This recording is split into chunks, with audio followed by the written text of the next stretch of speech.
பிரசன்னத்திலிருந்து அருமையான தேவனுடைய பிள்ளைகளை சிங்கப்பூர் ஏலிம் எழுப்புதல் ஊழியர்கள் சார்பிலே நானும் பாஸ்டர் ஷீலா அவர்களும் பாஸ்டர் கிறிஸ்டி அவர்களும் அலன் பிரைட் பிராங்க்லின் அன்போடு கூட வாழ்த்து வரவேற்கிறோம். ஹல்லேலூயா.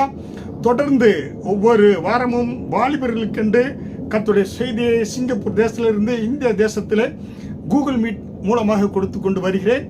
அந்த செய்தியை முக்கியமாக வாலிபர்களுக்கு எப்படியாக வாலிப நாட்களிலே சிஸ்டியரை நினைக்க வேண்டும் என்று பிரசங்கி 12வது அதிகாரம் 1வது வசனத்தை ஆதாரமாக வைத்து நான் சொல்லிக் கொண்டு வருகிறேன். ஒரு வாலிபனுடைய நாட்களிலே ஒரு 20 பருவங்களை குறித்து நான் சொன்னேன். ஒன்று, அடித்தளமிடக்கூடிய ஒரு பருவம், அதாவது ஃபவுண்டேஷன். ஒரு வீடை கட்டிடும்னாக்க ஃபவுண்டேஷன் நன்றாக இருந்தால் தான் அந்த வீடை நம்ம நன்றாக கட்டி எழுப்ப முடியும். புரியுங்களா? இந்த ஃபவுண்டேஷன் நன்றாக இல்லைன்னாக்கா காற்று, மழை, வெயில், புயலுக்கெல்லாம் வீடு இடிந்து போய்விடும். புரியுங்களா? அப்புறம் பலப்படும் பருவம், அதை அப்படியே மேலே கட்டி எழுப்பினாக்கா பலப்படக்கூடிய அந்த வாலிப நாட்களில் ஒரு பருவம் இருக்கிறது. அது பார்த்தீங்கன்னாக்க அதை ஒரு ஸ்ட்ராங்காக மாறணும். புரியுங்களா? அந்த ஒரு பருவம். மூன்றாவதாக போராடக்கூடிய பருவம், அதாவது வாழ்க்கையிலே போராட்டங்கள், அந்த வாலிப நாட்களில் அநேக போராட்டங்கள் வரும். அதை எப்படி குறித்து உங்களுக்கு விளக்கி இருக்கிறேன். நான்காவதாக தெரிந்து கொள்ளக்கூடிய ஒரு பருவம். புரியுங்களா? எதை நம்ம சூஸ் பண்ணுது, டாக்டரா, இன்ஜினியரா, சயின்டிஸ்டா, ஐடியா, இப்படி சொல்லி தெரிந்து கொள்ளக்கூடிய ஒரு பருவம். அதை எப்படியாக வேத வசனத்தின்படியாக தெரிந்து கொள்வது என்பதை குறித்து போய்த்து இருக்கிறேன். ஐந்தாவதாக உருவாக்கப்படும் பருவம். புரியுங்களா? Moulding stage. குயவன் எப்படி களிமண்ணை கனத்துக்குரிய பாத்திரமாக வணைகிறானோ அதே போல மோல்டிங் ஸ்டேஜ், உருவாகக்கூடிய பருவம், அதை குறித்து உங்களுக்கு நடத்தியிருக்கிறேன். அடுத்தாக தீர்மானிக்கக்கூடிய பருவம், டிசைடர். நீங்கள் எதை எடுத்தீங்களோ அந்த காரியத்தை தீர்மானிக்கக்கூடிய ஒரு பருவம்.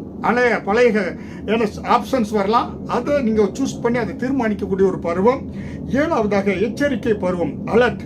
எதற்கு நம்ம இங்கே எச்சரிக்கையாக இருக்க வேண்டும். எட்டாவதாக ஆபத்தான ஒரு பருவம். ஒன்பதாவதாக உங்களை நீங்களே காத்துக்கொள்ளக்கூடிய ஒரு பருவம். பத்தாவதாக கர்த்தரை அறியக்கூடிய பருவம். 11ஆவதாக வாழ்க்கையை கரைகளை தவிர்க்கக்கூடிய ஒரு பருவம். 12ஆவதாக அடையாளம் காணக்கூடிய ஒரு பருவம், நல்லது என்ன கெட்டது என்ன என்பதை அடையாளம் காணக்கூடிய ஒரு பருவம்.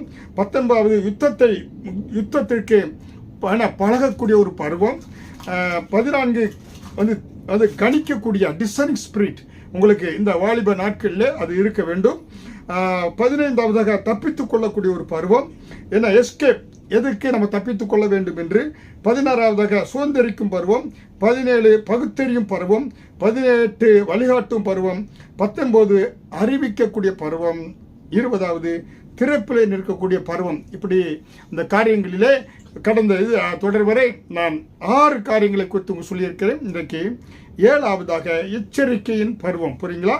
அது எப்படியாக உங்கள் வாழ்க்கையில், அதாவது நீங்கள் அந்த எச்சரிக்கை எப்படி பெற்றுக்கொள்வது என்பதை குறித்து நீங்கள் தெரிந்து கொள்ள வேண்டும் வாலிபர்களே. முக்கியமாக இந்த டீனேஜ் பருவத்தில் அநேக வாழ்க்கையில் முடிவு எடுத்திருப்பீங்க, குழப்பம் வரும்.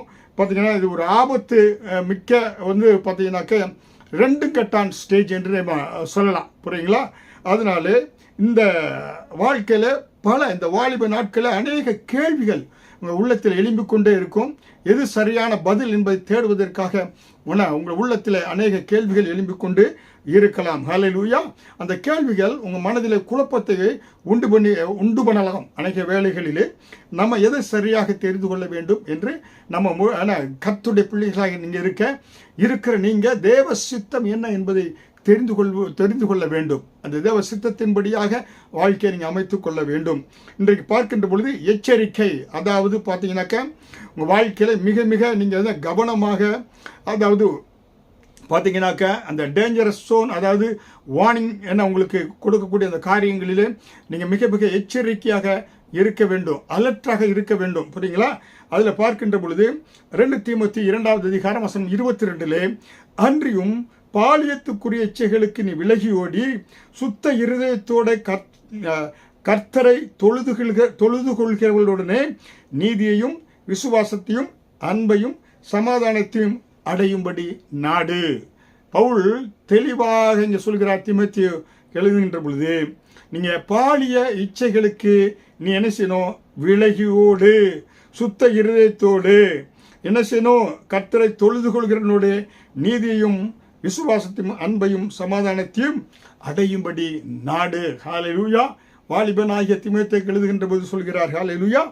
இந்த காரியம் மிக மிக முக்கியமான ஒரு காரியம் வாலிபர்களே. ஏனென்றால் இந்த நாட்களிலே வாலிபர்கள் மத்தியிலே சத்துருவானவன் மாம்சீக காரியங்களை காண்பித்து அவருடைய நோக்கங்களை சிதறடித்து விடக்கூடியவனாக இருக்கிறான். அவர்கள் தேவனை நோக்கி கர்த்தரை நோக்கி முன்னேறி செல்ல விடாதபடி அவருடைய எண்ணங்களை சிதறடித்து விடக்கூடியவனாக சத்துரு இருக்கிறான். ஹல்லேலூயா. அதனாலே அவன் என்ன செய்யறான்? தெரிந்து கொள்ளப்பட்டவர்களையும் வஞ்சிக்கக்கூடியவனாக சத்துரு இருக்கக்கூடியவனாக இருக்கிறான். ஹல்லேலூயா.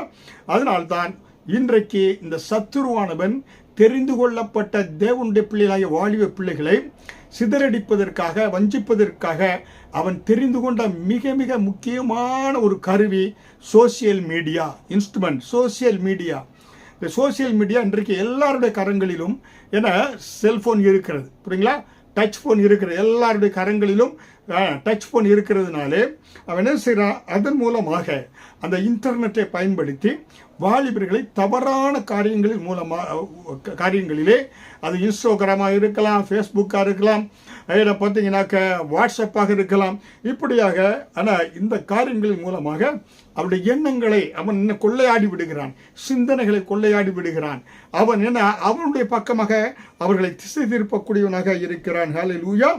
அதனாலே பார்த்தீங்கன்னாக்க இந்த காரியங்களை நம்ம என்னன்னாக்க ஆனால் இதில் நம்ம இந்த நாட்களை கண்டு ஆச்சரியப்படுவது கொண்டில்லை. ஏன்னா டெக்னாலஜி வளர்ந்து கொண்டு இருக்கிறது. ஏன்னா ஆர்டிஃபிஷியல் இன்டெலிஜென்ஸ் இப்படியாக போய் கொண்டிருக்கின்ற பொழுது, டெக்னாலஜி வளர்கின்ற பொழுதும் ஏன்னா பிசாசானவன் ஜனங்களை வஞ்சிப்பதற்காக, வாலிப பிள்ளைகளை வஞ்சிப்பதற்காக இந்த சோசியல் மீடியாவை பயன்படுத்தக்கூடியவனாக இருக்கிறான். ஹல்லேலூயா.